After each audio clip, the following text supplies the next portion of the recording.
Hey, what's going on, guys? 118 Set Shadow here.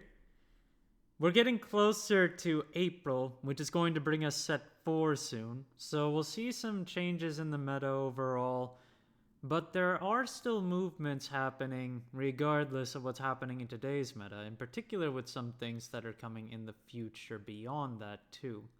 But in addition to that, we're also seeing something happening with the trial deck singles as well, which I've been covering that a little bit. We'll go into that in some more detail for a few of them today. First thing though, I want to recap and cover what's happening with some of our past Showdown promos, starting with Leonidas, where overall the card is down in price from for all of its current copies available. The original gold is still really cheap to pick up, and as I covered before, the Evo version went from a pretty solid 5 plus to being more around $3, but that's still significantly higher than the base form.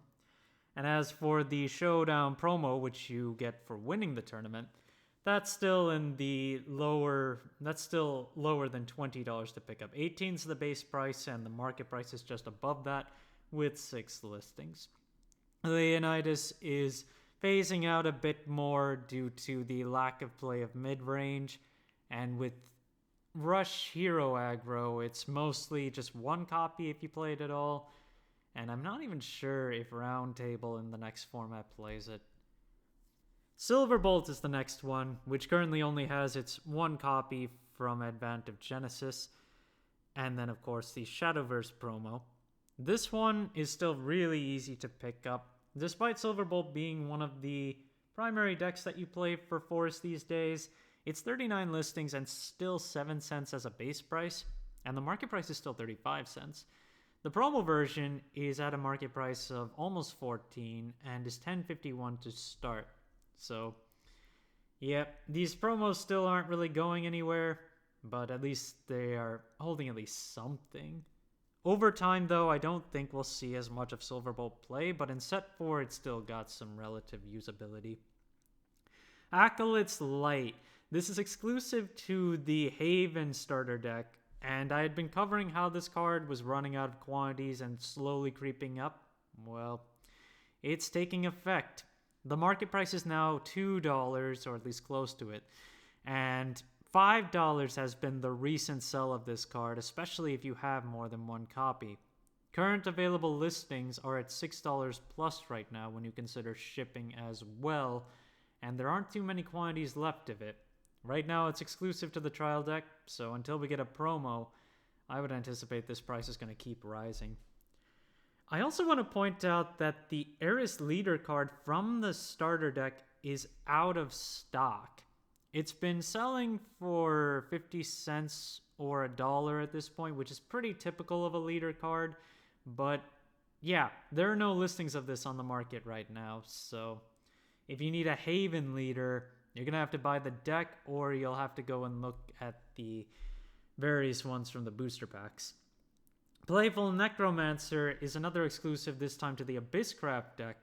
Base price on this is now $2.15 with shipping added, and it's been selling for $1. There are only 2 listings left on this, and it's essentially over $1 to pick up at this point. So if you want Playful Necromancers, just keep in mind, these are also going.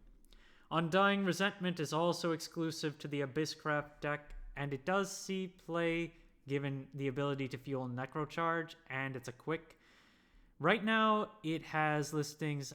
It has a few listings as low as 20. Actually, all the listings right now are 25 cents or under, except for the last one, which is 50 cents.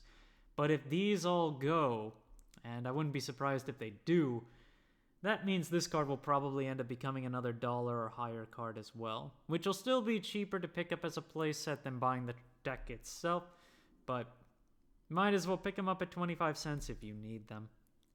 Novice Trooper is the next card I want to go over. It used to be one of the most expensive bronzes when Set 1 first came out because Sword Aggro was a popular deck, but given Hero Sword doesn't play it as much, it may still play it, but it's still an easy pickup. 33 listings on the regular bronze and 22 listings on the foil one. You can pick it up for around 20 to 30 cents for the regular, and it's almost $4 right now if you want to pick up the foil, which is still not too bad. So that's my thought on that one. Then you've got Daria Dimensional, which progressively should see some more popularity as formats continue to move. Right now, the legendary of this is almost $5. The evolved legendaries, $2-ish. And if you want the super legendaries, they're around 20 a piece for both the regular and the Evo here. So I'd pay attention to this one if you're looking to play Daria, because it is still holding at a decent value for a legendary.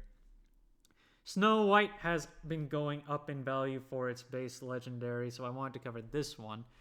I had noted that it was going up before, but it's still rising, so just to check in on its value, it's selling for $4.50 plus, and currently has listings at $5 plus, and then you start to get into a lot of listings with high shipping cost, so the overall cost of this card is getting to be quite high overall. Given that Egg Burn for Havencraft is going to be a deck that will see continuous play for a few formats, I would anticipate that this card could see another big increase in value as time passes, so be careful. Even though Alice will probably see a fallout given that you won't play as many Fable decks in general, Snow White is played in the most continuously played one, so be careful of this one's price. If you're looking to build Storm Ward Haven, it's still not too difficult. Diamond Master is very cheap to pick up, where it's still in the weird situation where its Evo is more expensive on the base legendary, but not by that much. It's effectively the same. But when you come to the super legendaries, I mean, those are pretty much the same as well. The base form is cheaper market price wise, but not the Evo. That one has a higher market price, but a lower base price right now. But effectively, it's about $7 for the super legendaries and $1 for the regular ones. Rice Shower's back down in price. I know it's been going up and down here and there, running out of quantities, getting them back. And I'd say that's more or less because the super legendary just has not been selling too much. The base legendary has less listings, and the super legendary has about 7 more listings than it, and the price difference is now about $1, $2. And the market prices are different though, where the regular legendary is around 5, the super legendary is closer to 12, and the SP is currently sitting at 120 base. Valiant Fencer, the whole reason that Aggro Sword became more expensive than when I first talked about the deck. This card is now $20 to pick up, or if you want the super legendary, it's $28. And then for the Evo, that's still very easy to pick up at $3 to $8 base prices between the regular and super legendary. But again, outside of this card, Aggro Sword is still very easy to build. It's just not going to be any cheaper than maybe, what? I think it's now like an $80 deck if you consider how many of the Valiant Fencers that you have to pick up for it. And our final card is Vania, which is not something for the near term, but for long term, it seems that players have been picking up the ultimate rare, and now the base price is $140 on that one, while the market price is $70. The super legendary is also above its market price, $10 to $8.28, and then the regular legendary is still available for under $2, but if you want to play bats somewhere down the line, it's probably a good idea to pick this up now while it's still this low. Thank you guys for watching. If you liked the video, please like and subscribe if you haven't already, and I will see you guys later.